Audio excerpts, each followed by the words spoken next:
안녕하세요. 오늘은 한평생을 땀 흘려 살아온 노부부가 마지막 남은 집 한 채마저 잃고 눈물 지을 수밖에 없었던 사연을 전해드리려 합니다. 노후의 버팀목은 무엇일까요? 돈일까요? 가족일까요? 아니면 자존심일까요? 이 이야기는 우리 모두가 마주할 수 있는 늙음과 가족, 그리고 재산의 문제에 대한 기록입니다. 저는 올해 74이 된 박순애라고 합니다. 남편과 저는 젊은 시절 하루 세 끼 중 한 끼를 굶으면서도 아이들 셋을 키워냈습니다. 남편은 새벽마다 공사장에 나갔고 저는 시장통에서 떡볶이와 튀김을 팔았습니다.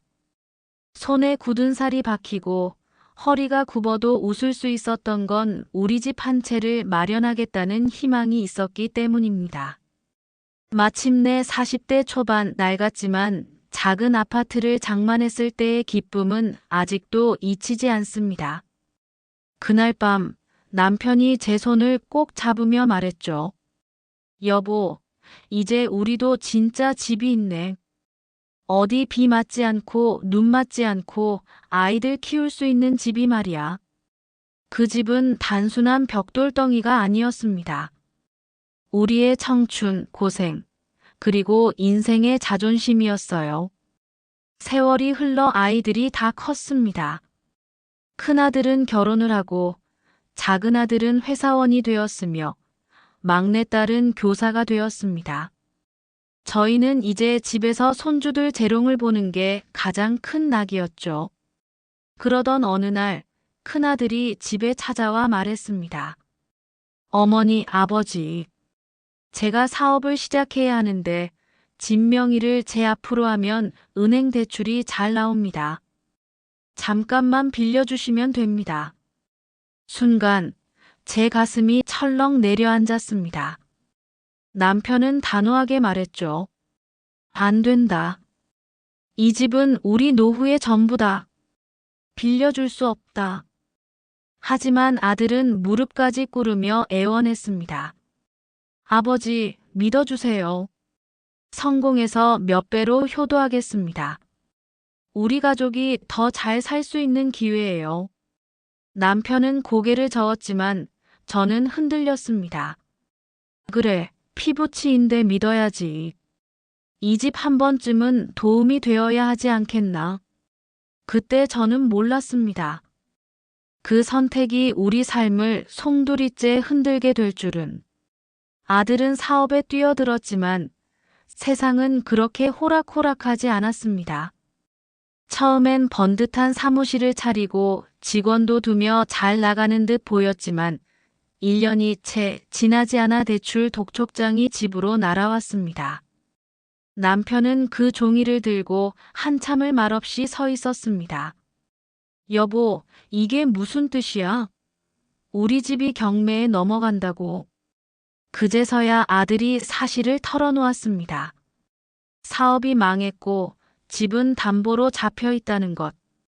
저는 그날 밤 남편의 어깨를 붙잡고 울부짖었습니다.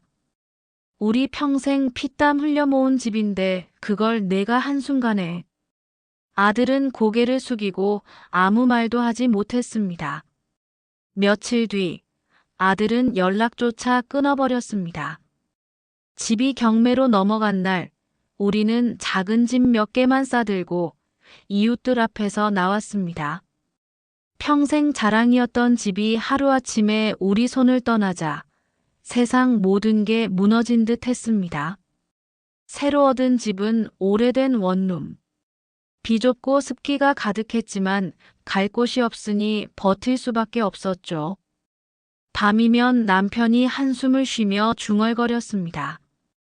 여보, 내가 끝까지 안 된다고 했어야 했는데 내 잘못이야. 저는 그 옆에서 눈물을 훔치며 말했죠. 아니야. 우리 잘못이 아니야. 아들을 믿은 게 죄라면 죄겠지. 그렇게 우리는 하루하루를 버티며 살았습니다. 시간이 흘러도 아들의 소식은 들리지 않았습니다. 전화 한 통 오지 않는 자식을 원망하기도 했지만 그보다 더 쓰라린 건 우리의 노후가 송두리째 흔들려 버렸다는 사실이었습니다. 그러던 어느 날 남편이 제 손을 꼭 잡으며 말했습니다. 여보, 집은 잃었지만 당신은 아직 내 곁에 있잖아. 우리가 다시 일어설 수 있을까? 그 말을 듣고 저는 고개를 끄덕이며 눈물을 흘렸습니다. 그래, 집이 전부는 아니지. 우리 둘이 살아있다는 게 기적이지. 그날 이후 저는 생각을 바꿨습니다. 우리는 잃은 게 아니라 아직 가진 게 있었습니다. 서로의 손, 그리고 살아있다는 사실. 그게 마지막 희망이었습니다. 이 이야기를 전하는 이유는 단순히 불행을 나누기 위함이 아닙니다. 노후를 준비하는 우리 모두에게 주는 경고이자 교훈이기 때문입니다. 가족이라 해도 재산 문제는 냉정해야 합니다. 부모의 노후는 결코 자식에게 맡겨둘 수 없습니다. 내 인생의 마지막은 내가 지켜야 합니다. 이 사연을 통해 꼭 기억하시길 바랍니다. 노년의 자존심은 바로 스스로의 선택에서 비롯됩니다. 오늘 사연 여러분은 어떻게 들으셨나요? 만약 자녀가 집 명의를 바꿔달라고 부탁한다면 여러분은 어떻게 하시겠습니까? 댓글로 여러분의 생각을 남겨주세요. 당신의 경험과 지혜는 누군가의 삶을 지켜주는 빛이 될 수 있습니다. 지금까지 아파트를 빼앗긴 노부부의 눈물 함께 해주셔서 감사합니다.